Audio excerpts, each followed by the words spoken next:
Bonsoir, bienvenue pour ce live. Voilà, je suis là.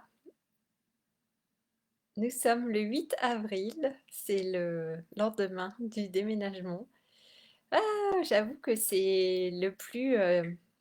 je pense que c'est le déménagement le plus challengeant de tous ceux que j'ai fait. Et pourtant, j'ai beaucoup déménagé quand j'étais étudiante et après. Et là, j'avoue que c'est assez impressionnant. Le challenge, il y a des choses que j'avais pas anticipées. Et donc voilà, d'où le sujet de ce live, faire preuve de créativité. Donc c'est ce que je fais depuis maintenant un peu plus de 24 heures pour essayer de gérer au mieux, d'aménager au mieux. Donc, et je me suis dit, mais quand même, c'est quand même intéressant ce qui se passe. Et quand on parle de création, je me dis, oh là là, mais qu'est-ce que j'ai créé là? C'est vraiment intéressant de voir ça. Et je me rends compte que, ouais, quand on a une idée en tête, parfois on est fixé sur certains critères et on ne, bah, peut-être on ne voit pas les autres paramètres. Et c'est après on dit, ah oui, en fait, comment je vais gérer? Et donc c'est là qu'il faut faire preuve de créativité, inventer des solutions pour que tout rentre, pour pouvoir aménager l'espace le mieux possible. Alors je pense que mon studio n'est pas du tout feng shui, si Stéphanie le voyait.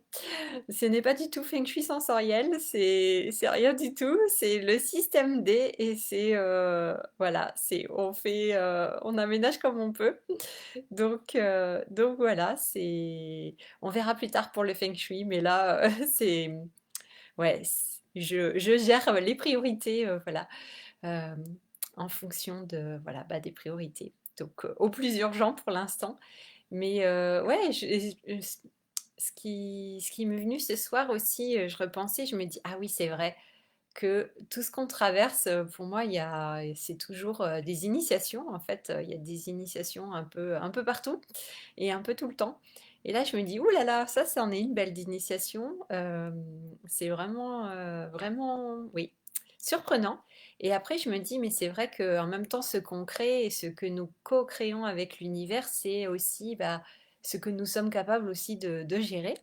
Donc je me dis, bon, bah ok, alors si, voilà, si j'ai ce défi-là juste après Rocamadour, c'est que je suis capable de le gérer. Donc allons-y, allons-y, on va voir ce que ça donne. Et puis, et je me suis rappelé aussi, vous savez, des fois on fait des choses, ça peut nous sembler, ça peut nous sembler surprenant, ou on peut se dire, mais ah, mais pourquoi j'ai fait ça? Et on pourrait dire, ah, ça n'a pas beaucoup de sens finalement. Et puis, souvent, vous savez, hein, c'est avec du recul aussi qu'on arrive à comprendre et qu'on remet tous les éléments, qu'on remet tous les éléments en place et qu'on voit le fil conducteur. Et puis, on fait jamais les choses par hasard ou pour rien. Donc il y a toujours un sens, même si on n'a pas toute la conscience sur l'expérience quand on est dedans, en train de la vivre, la tête dans le guidon. Mais il y a toujours quelque chose. Donc là, je me dis, ok, on va faire confiance. Si je me retrouve là, c'est qu'il y a une bonne raison. Donc voilà, on va voir. J'essaye d'organiser les choses au mieux. Et puis, on va voir comment voilà, les choses évoluent. Mais ah, coucou Madeleine, comment vas-tu? Oh là là, je te dis, c'est une grande initiation après Rocamadour, là, mon déménagement, c'est fou. Enfin, l'emménagement, parce que finalement, le déménagement, la partie déménagement, c'était plutôt, ça s'est plutôt bien passé, on va dire, même si c'était intense. Mais l'emménagement, alors là, c'est une grande aventure, c'est carrément autre chose. Et je me dis, ouais, bon, ben, c'est qu'il y a quelque chose comme ça. Et voilà, il y a quelque chose, il y a une initiation derrière. Donc là, je suis vraiment dedans. Donc c'est pas facile de prendre du recul pour l'instant, surtout que j'essaye vraiment d'organiser l'espace le mieux possible. Et après, voilà, je vais vraiment prendre un temps d'introspection pour voir ce qui se passe. Et toi, comment vas-tu, Madeleine? Dis-moi un petit peu ce retour. Ce retour à la vie quotidienne, comment ça se passe? Et oui, donc je voulais vous parler, faire preuve de créativité parce que là, on cherche, je cherche des solutions pour gagner de l'espace, gagner de la place. Donc j'ai fait plusieurs magasins de bricolage aujourd'hui et c'était chouette parce qu'en fait, les gens, ils étaient super sympas, les vendeurs, les vendeuses dans les magasins ici. Je me dis, oh, c'est cool. J'étais super bien accueillie et puis tout le monde essayait de m'aider pour trouver une solution en essayant de réfléchir à comment on pourrait faire la chose quand il n'y a pas forcément les accessoires que je cherche. Et c'est marrant parce que bah voilà, c'est le sujet de ce live, faire preuve de créativité. Tout le monde est en train de chercher. Et puis j'en parle aussi à des amis, eux aussi ils réfléchissent et on me donne des idées. Et c'est marrant parce que c'est comme s'il y avait comme un effort collectif de brainstorming où on est tous là en train de chercher des solutions. Et finalement c'est marrant. Enfin oui, il y a une partie qui est quand même assez drôle. Et puis je me dis ah ouais, mais en fait ça stimule beaucoup la créativité. On réfléchit, voilà, c'est pas forcément des choses qu'on a l'habitude de faire, mais c'est vrai que quand on est dans un petit espace comme ça, eh bien, c'est là qu'il faut être créatif, c'est là qu'il faut avoir des idées et puis être un peu astucieux, astucieuse, bricoleur, bricoleuse. Donc, et je me dis, mais ouais, peut-être aussi ça me prépare un jour quand je partirai avec un van. Ça fait longtemps que j'y pense. Et là, justement, pas loin de mon immeuble, il y a un espace, un parking où il y a des camping-cars qui sont là. Et donc, je passe devant. Et je me dis, ah oui, mais là, un camping-car, c'est encore plus... Là, l'espace, il est encore plus restreint. Et pourtant, on peut vivre, hein. Il y a des gens qui partent faire le tour du monde ou faire des road trips en camping-car. Et j'avoue que ça, c'est quelque chose qui m'a toujours... oui, qui m'a toujours appelée. Bon, je sais que c'est pas pour tout de suite, mais je me dis, on va y arriver à force de diminuer l'espace comme ça. Et puis ça oblige effectivement à s'organiser et prendre vraiment que le nécessaire. Et là, je me rends compte, en fait, c'est ça aussi en étant ici, je me rends compte de toutes les affaires que j'ai et en fait, j'utilise pas. Et pourtant, j'ai pas tant de choses que ça non plus. Mais il y a plein de choses que j'utilise pas finalement, donc c'est intéressant parce que ça me ramène à l'essentiel, à ce dont j'ai vraiment besoin. Et ce dont j'ai vraiment besoin, bah, finalement, c'est...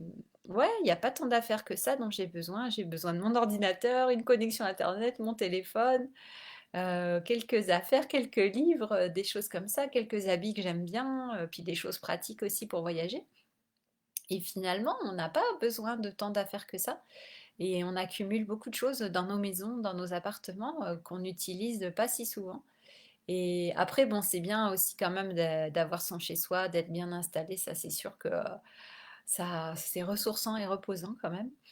Mais ouais, je sais pas, il y a quelque chose. Je me dis, c'est en train de me préparer à quelque chose, c'est sûr.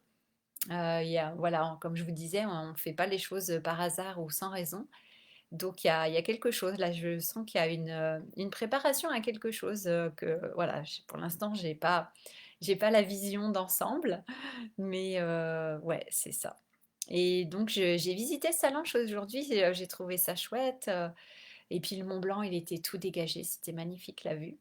Et c'était ouais, j'ai pu faire un petit peu aller voir les magasins dans le centre-ville, aller à l'office du tourisme, et j'ai été vraiment bien accueillie partout. Donc c'était cool en fait, c'était sympa. Alors Madeleine, tu dis je continue à intégrer, ça ne finit pas. Je note pour ancrer.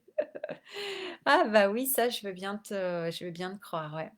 Ça demande vraiment un temps d'intégration important, hein, ces immersions. Il se passe tellement de choses, c'est tellement profond sur chaque site. Donc finalement, en quelques jours d'immersion, ouais, l'intégration, comme j'en parlais déjà à Rocamadour, mais elle se fait sur plusieurs jours, plusieurs semaines, voire plusieurs mois, plusieurs années. Donc, ouais, ouais, c'est super puissant, hein. Ouais. Ben moi, j'avoue que là, je suis tellement dans l'action depuis le retour que, ouais, j'ai pas encore cet espace vraiment pour prendre du recul et puis vraiment conscientiser tous les changements. Mais je sens qu'il y a des changements vraiment par rapport à, notamment, oui, quand je vais dans la rue, là, ou quand je vais dans les magasins, quand je demande des informations à des personnes, ou même ici dans l'immeuble, les voisins que je croise, je vois qu'il y a du changement par rapport à ma manière de parler, notamment de m'adresser aux gens.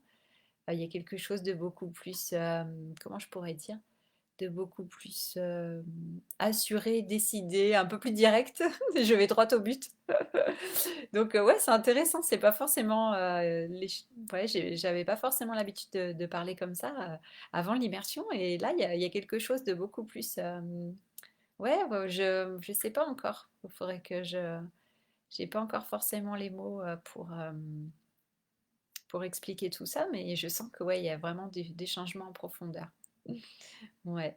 Et puis effectivement, donc ça stimule la créativité, comme je disais. Alors sous toutes ses formes, hein, je vous ai parlé de mes projets, différents projets, voilà, d'écriture, de nouvelles immersions, etc. Mais voilà, la créativité aussi au quotidien, le côté très très pratique, comme je vous disais là, pour aménager par exemple l'endroit où je suis.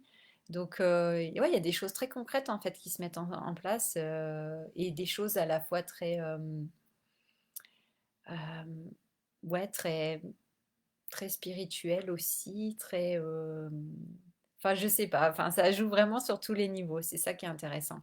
C'est, voilà, de la chose la plus pratique, la plus matérielle, la plus concrète à des choses beaucoup plus subtiles, beaucoup moins palpables. Donc, c'est intéressant, en fait, de voir toute la palette de tout ce qui change. Ouais, c'est vraiment, vraiment intéressant de voir ça. Voilà, voilà. Bon, bah écoutez, il est tard, hein, je vais m'arrêter là. J'ai encore beaucoup de rangement et d'organisation. J'ai l'impression de jouer à Tetris, vous savez. Je ne sais pas si vous avez joué à Tetris à un moment quand c'était vraiment à la mode, et puis pour pouvoir faire entrer ces formes géométriques, pour faire des lignes. Là, j'ai l'impression, c'est pas pour faire des lignes, mais c'est pour faire entrer tout le mieux possible et organiser l'espace le mieux possible. Donc, ouais, ouais, c'est vraiment tout un exercice physique, mental. Bon, bref, voilà. Bon, bah écoutez, j'espère que je vais pouvoir m'installer un petit peu mieux puis me faire un coin bureau. Voilà, bon là j'ai réussi à mettre mon ordinateur et à parler comme ça devant vous. Donc on verra, je vais m'organiser au fil des jours, ça va aller de mieux en mieux. Voilà. Bon, bah écoutez, je vous souhaite une très belle soirée, un très beau week-end de Pâques. Euh, et puis, ah Madeleine, tu dis, j'ai commencé à demander aux enfants ce qu'ils aimeraient emporter de la maison. Ils prendront au fur et à mesure. Je suis à Bergerac que depuis 4 ans. Hmm, ouais. Oui, 4 ans, c'est quand même récent, hein. C'est vrai que c'est quand même récent comme déménagement. Mais ouais, il y a des choses, vraiment, je me dis, mais j'ai pas besoin de tout ça, en fait. Ça m'encombre plutôt qu'autre chose. Je me dis, j'aime de plus en plus voyager léger, en fait. Avec vraiment l'essentiel. Et puis, ouais, je trouve que il y a un côté, des fois, ouais, quand on a envie de bouger, bah, et c'est sûr que quand on déménage souvent, qu'il faut emmener à chaque fois les meubles et tout, c'est toute une aventure. Donc voilà, peut-être que... Et ça me donne envie de partir aussi. Mais je pense que ça, c'est le pèlerinage aussi. Cette idée de se connecter, hein, comme on l'a fait à Rocamadour, se connecter aux pèlerins qui, bah, ouais, qui sont en train finalement de défaire les couches les unes après les autres et qui se délestent de tout ce qui leur pèse en fait. Et là, je me dis, ouais, mais c'est ça, j'ai l'impression, c'est presque un pèlerinage, ce déménagement.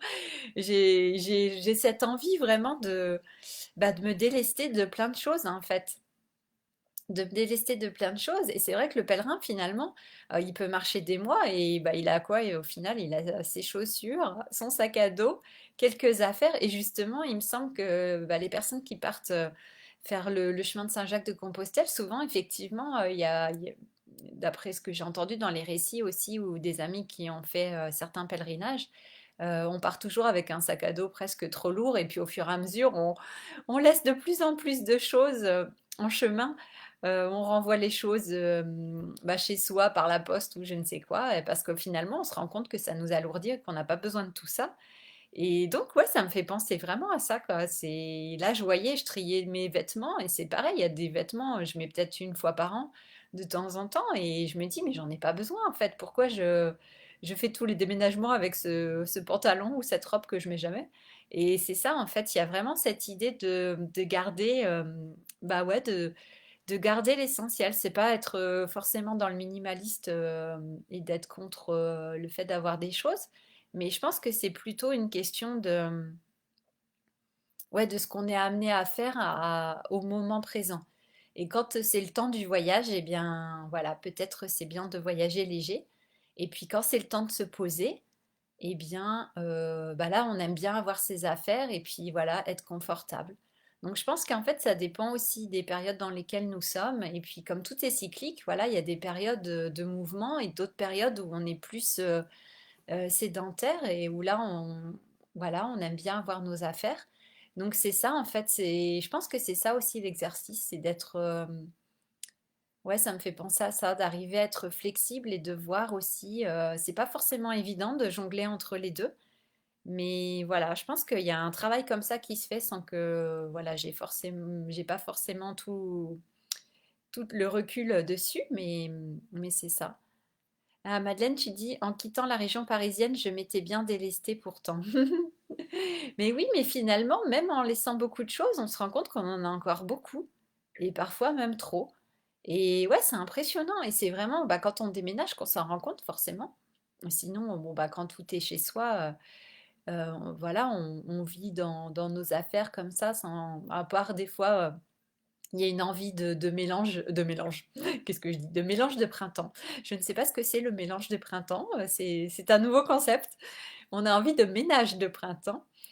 Et ouais, ça dépend en fait. Et Madeleine, tu dis j'ai des périodes d'hibernation aussi. Oui, oui, bah, c'est ça en fait. Et je pense que bah, comme la nature, voilà, on a nos cycles, on a nos rythmes. Et moi, je trouve que bah, c'est pas évident de retrouver de la flexibilité parce que notre système est conçu, toute notre manière de fonctionner est conçue sur des choses assez fixes, hein, depuis qu'on peut-être l'homme est devenu sédentaire et qu'on a arrêté d'être nomade. Bon, il y a encore des peuples nomades, mais c'est pas évident à eux, pour eux, c'est pas évident à vivre parce que rien n'est organisé maintenant vraiment pour le nomadisme. Et au contraire, pour fixer les gens, pour que les gens soient fixes, comme ce besoin d'avoir une adresse fixe, et notamment les gens qui partent comme ça faire le tour du monde, il y a toujours cette question de l'adresse, etc. Toutes ces questions comme ça. Et c'est vrai que nos sociétés, elles sont conçues pour qu'on soit finalement...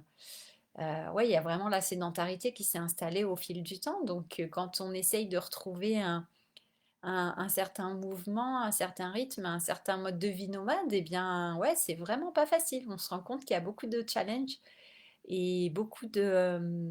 ouais, c'est ça, beaucoup de challenges et que c'est pas évident non plus. Et donc de concilier les deux, bah, c'est vraiment pas facile. Donc on essaye des solutions, un peu comme moi là, mais c'est fou.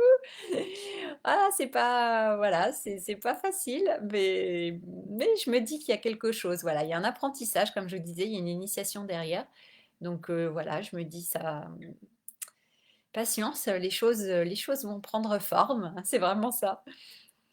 Madeleine, tu dis, mais je me sens une âme de nomade. Oui, bah oui, je sais que tu aimes beaucoup voyager, Madeleine, donc bien sûr, ouais, ouais.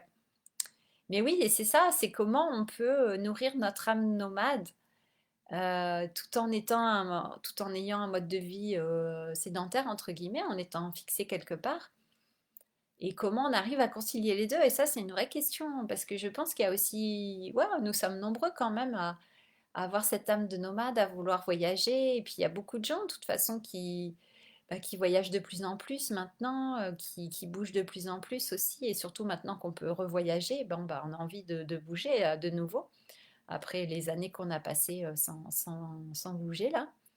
Donc ouais, il y a je pense qu'il y a tout un cheminement, il y a toute une expérience qui se fait par rapport à ça, un apprentissage sur, ouais, sur le mouvement, la fluidité, la flexibilité. Et c'est pas facile, voilà, je trouve. La transition, elle est pas simple. Et ouais, c'est ça. Donc je me dis qu'il y a quelque chose qui tourne autour de ça. Et de la créativité aussi. Donc ouais, ouais, comment on peut être bien partout aussi, comment on peut être chez soi partout, comment on peut arriver avec certaines activités, certains métiers à travailler de partout finalement. Hein, bon, bah, ça c'est plus facile effectivement quand on travaille sur Internet ou même bah, voilà, quand on organise des immersions magiques comme moi dans certains lieux, effectivement. Donc c'est ouais, c'est tout un questionnement, je pense, toute une réflexion sur le fait ouais, du mouvement. C'est ça qui me vient. J'aurais dû intituler ce live le mouvement, peut-être. Je ne sais pas, mais il y a comme s'il y avait un mouvement qui se mettait en place, quelque chose, ouais. En tout cas, c'est ça moi que je ressens, c'est cette idée de mouvement qui revient et de fluidité. Donc ne pas fixer les choses trop, trop fixes, ne pas essayer de rigidifier ou de solidifier des choses, alors que là, ça doit être fluide et facile. Et justement, ça fait penser, on en a beaucoup parlé aussi quand on visitait les grottes hein, et les gouffres à Rocamadour, où voilà, il s'était expliqué que les cours d'eau, les rivières souterraines, bah, elles passaient là où elles pouvaient en fait, et elles choisissaient les endroits où il y avait le moins de résistance, et parfois même les cours d'eau, le sens d'écoulement s'inversait. Et voilà, il y a cette eau qui va choisir la fluidité, la facilité, entre guillemets, voilà, qui va passer dans les endroits où la roche peut-être elle est plus friable, plus tendre, ou là où l'érosion va être plus facile. Enfin, et la dissolution plutôt, parce que dans les plateaux karstiques, c'est la dissolution. C'est pas l'érosion tant que ça, mais c'est vraiment plus un phénomène de dissolution, justement. C'est ça qui fait la particularité. Et donc là, peut-être, je suis en train de dissoudre des choses. C'est ça que je me dis. Il y a des dissolutions de certaines choses qui sont en train de se faire. Je m'en rends pas forcément compte, mais c'est peut-être ça qui se passe en arrière-fond. Donc voilà. Toute une réflexion, voilà, ce soir. C'est bien de faire les lives avec vous, comme ça me permet d'essayer de... Donc peut-être on est en train de dissoudre, et c'est ça aussi avec Pâques, avec cette résurrection, la mort et la résurrection. Il y a peut-être une dissolution qui est en train de se faire, encore une fois, des anciens schémas, des anciens systèmes. Et puis bah voilà, encore une fois, pour renaître, pour amener du nouveau, pour se renouveler. Et donc c'est ça qui me vient, c'est ouais, une thématique sur ces sujets-là. Je pense qu'il y a ça qui est à l'œuvre en arrière-fond, dans les profondeurs. Voilà. Bon, bah allez, je vais m'arrêter. Oh, mais ça fait déjà 20 minutes. Oh là là. Bah alors, j'ai des choses à dire ce soir. Mais c'est dès que je suis installée et puis avec l'ordinateur, voilà, c'est un peu plus pratique avec le téléphone. Donc voilà, c'est plus facile pour moi pour vous parler. Voilà, bon bah écoutez, je vais m'arrêter là. Madeleine, je t'embrasse, je te fais des gros bisous. Bonne nuit à tous, à toutes, belle journée. Et puis, bah, beau dimanche demain, beau dimanche. Et voilà, beau week-end de Pâques encore une fois. Et je vous embrasse. À demain. Ciao, ciao. Au revoir, Madeleine.